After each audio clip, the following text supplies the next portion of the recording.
Maria Magdalena adalah salah satu murid Kristus. Dia disebut sebagai beberapa Maria dalam Injil. Maria, saudara perempuan Marta dan Lazarus. Maria pendosa yang membasuh kaki Yesus dengan air matanya. Maria wanita yang merawat Yesus dan para rasulnya dalam perjalanan mereka. Kini para ahli percaya bahwa Maria Magdalena bukanlah pendosa yang ada dalam kitab suci dan telah tertukar dengan wanita lain selama berabad-abad. Kisah Maria Magdalena terkait erat dengan Yesus. Dia berperan utama dalam salah satu adegan yang paling penting dalam Injil.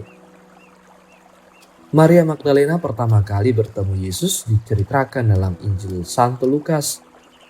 Santa Maria Magdalena mengetahui bahwa Yesus sedang makan malam di rumah Simon. Tanpa undangan atau perkenalan apapun, ia menerobos para tamu untuk sampai padanya. Pemikiran satu-satunya adalah menunjukkan kepada Yesus betapa pertobatannya menyeluruh.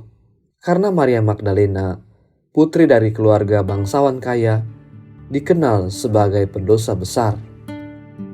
Orang-orang Farisi yang hadir di sana percaya bahwa semua orang berdosa tetaplah orang berdosa. Mereka percaya bahwa semua orang kecuali mereka sendiri adalah orang berdosa. Maria berlutut di belakang Tuhan kita ketika ia duduk dan membasuh kakinya dengan air matanya, kemudian mengeringkan dengan rambutnya. Sambil mencium kakinya, ia mengurapinya dengan minyak yang berharga. Ketika Simon, orang Farisi yang mengundang Yesus untuk makan malam, mengeluh, orang ini jika dia seorang nabi pasti akan tahu siapa dan wanita macam apa yang menyentuhnya, bahwa dia adalah orang berdosa. Tuhan kita segera membela Maria Magdalena dengan mengatakan, "Simon, aku masuk ke rumahmu, kamu tidak memberiku air untuk kakiku, tetapi dia telah membasuh kakiku dengan air matanya dan telah menyekanya dengan rambutnya. Kamu tidak memberiku ciuman, tetapi dia sejak masuk tiada hentinya mencium kakiku." Kemudian Tuhan kita mengucapkan penghormatannya yang mulia. "Karena itu aku berkata kepadamu, banyak dosanya diampuni, karena dia telah banyak mengasihi." Dan kemudian dia berkata kepada Maria, "Dosamu sudah diampuni, imanmu telah menyelamatkanmu, pergilah dengan damai." Setelah pertemuannya dengan Yesus, Maria Magdalena menyerahkan diri sepenuhnya untuk melayani Tuhan. Ia menjadi salah satu wanita suci yang mengikuti Yesus dalam perjalanannya di Galilea hingga Yerusalem. Selama 2 tahun ia mendampinginya, mendengarkan khotbahnya, meresapi kata-katanya mengenai kehidupan kekal, dan melayani dia dan para muridnya. Cinta luar biasa Marialah yang mengokohkannya di kaki salib sambil meratap hingga Sang Juru Selamat wafat. Rasa sakitnya yang pilu karena kehilangannya mendorongnya ke makamnya pada pagi hari untuk mengurapi tubuhnya. Ia menemukan batu penutup telah bergeser dan makam itu kosong. Ia patah hati dan mulai menangis. Seorang pria di taman bertanya mengapa ia menangis. Maria mengira pria tersebut adalah tukang kebun dan menjawab Tuhannya telah dibawa pergi. Ia menyebutkan nama Maria. Maria mengenalinya. Ia adalah santa dari harapan sejati yang berlari untuk mengabarkan kepada para rasul bahwa ia telah melihat Tuhan. Sebagai berkat atas cinta dan kesetiaannya yang besar, ia adalah orang istimewa pertama kali Yesus menampakkan dirinya pada Minggu pagi Paskah. Ia adalah saksi pertama kebangkitannya.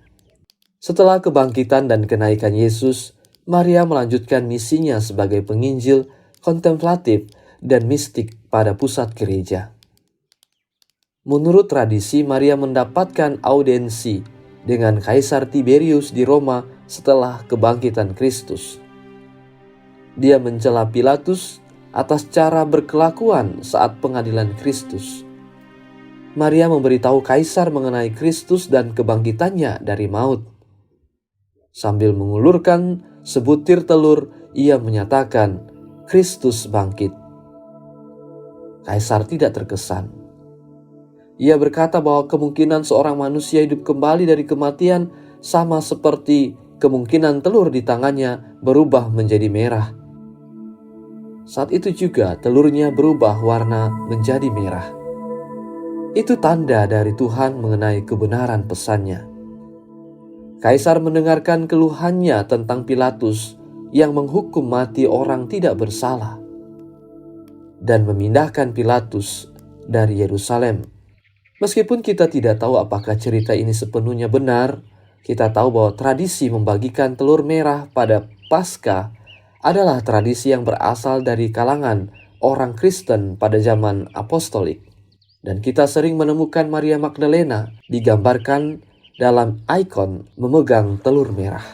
Maria menghabiskan sisa hidupnya mengunjungi kota-kota yang berbeda, memberitakan firman Kristus. Konon 30 tahun terakhir hidupnya dihabiskan dalam sebuah gua di pegunungan. Kisah Maria Magdalena mengingatkan kita semua akan kebenaran mendasar, kata Paus Benediktus. Seorang murid Kristus adalah orang yang mengalami kelemahan manusia, memiliki kerendahan hati untuk meminta pertolongannya, disembuhkan olehnya dan mengikutinya dengan cermat. Menjadi suatu kuasa kasihnya yang penuh belas kasihan yang melebihi dosa dan maut. Santa Maria Magdalena, wanita berdosa yang karena pertobatan menjadi kekasih Yesus. Terima kasih atas kesaksian bahwa Yesus mengampuni melalui keajaiban cinta. Engkau yang sudah memiliki kebahagiaan abadi di hadiratnya yang mulia, mohon syafaat untuk kami agar suatu hari nanti dapat berbagi dalam sukacita abadi yang sama. Amin.